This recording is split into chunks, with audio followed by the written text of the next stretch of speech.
Hi mga Jumega, andito nga pala kami ngayon sa Southampton. Nag-aantay kami ng tren papunta ng London. Andito nga pala yung mga kasama ko ngayon. O yan, ayos-ayos muna ng damit. O pak, ganun.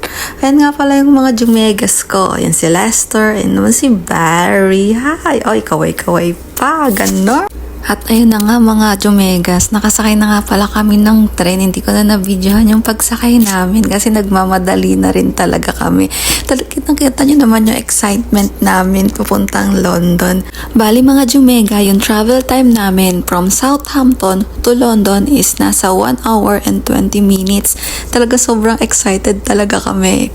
Through online nga pala kami bumili ng ticket mga Jumega at dahil nag-advance booking kami ng mga Jumegas ko, nakakuha kami ng discount na worth of £36 pero ang original price niya is nasa £56. Imagine mga Jumega, medyo napamura talaga kami sa pagbili ng ticket. Pero alam nyo mga Jumega, hindi ko talaga alam kung anong nararamdaman ko dahil makakapunta na ako sa lugar na kung saan sa TV ko lang noon napapanood. Hindi na nga pala ako nag-video ng mga ilang minuto mga Jumega dahil nagpahinga na lang din kami at sobrang layo din ng biyahe namin. At eto na nga mga Jumega, malapit na kami sa London. Nakikita nyo ba yung bilog na yan? Ayan o. Final stop. This is London Waterloo. Change here for London Underground services. If you see something that doesn't look right, speak to a member of staff or text. Naglalakad na nga pala kami ng mga Jumegas ko papunta sa loob ng mismong train station. Ito nga pala mga Jumega ang loob ng London Waterloo Station. Grabe mga Jumega, ang laki ng terminal train station nila. Parang nasa terminal ng airport ka lang. At ito na nga mga Jumega, paglabas namin ng station, naglakad na lang kami papunta sa malaking Ferris wheel. Siguro mga nasa 7 or 10 minutes lang din naman yung nilakad namin dalawa ng Jumegas ko. Kasi sayang naman mga Jumega kung mumamasahe pa kami at sobrang lapit lang din naman kasi. Bago nga pala kami pumunta dito sa London, nag-research muna kami para hindi kami maligaw. At ito na nga mga Jumega, nakikita ko na ang tinatawag nilang London Eye. Iba talaga yung kilig na nararamdaman ko dyan mga Jumega. Hindi tayo naalakad sa likod.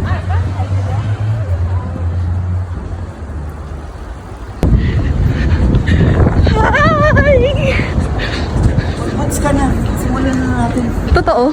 Narinig nyo naman mga Jumega kung paano ako kinilig nung nakita ko ang Elizabeth Tower on tinatawag nilang Big Ben. Ngayon mga Jumega, naglalakad talaga kami papunta sa kabilang side dahil nakita talaga namin ang pinaka best spot para sa magandang picture. Kaso nga lang pagdating namin dito sa spot na to, merong nagpo-photoshoot kaya naisipan na lang namin umakyat ng hagdan at pumunta talaga sa malapit. At para na rin matanaw namin ang malapitan ang Big Ben. Welcome to London!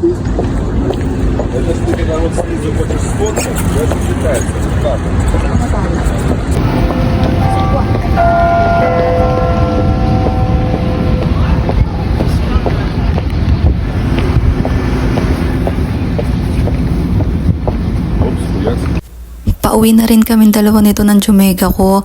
Hindi na nga rin pala ako nakapag-video. Dahil sa limited lang din talaga ang oras namin at kailangan pa namin bumalik ng trabaho.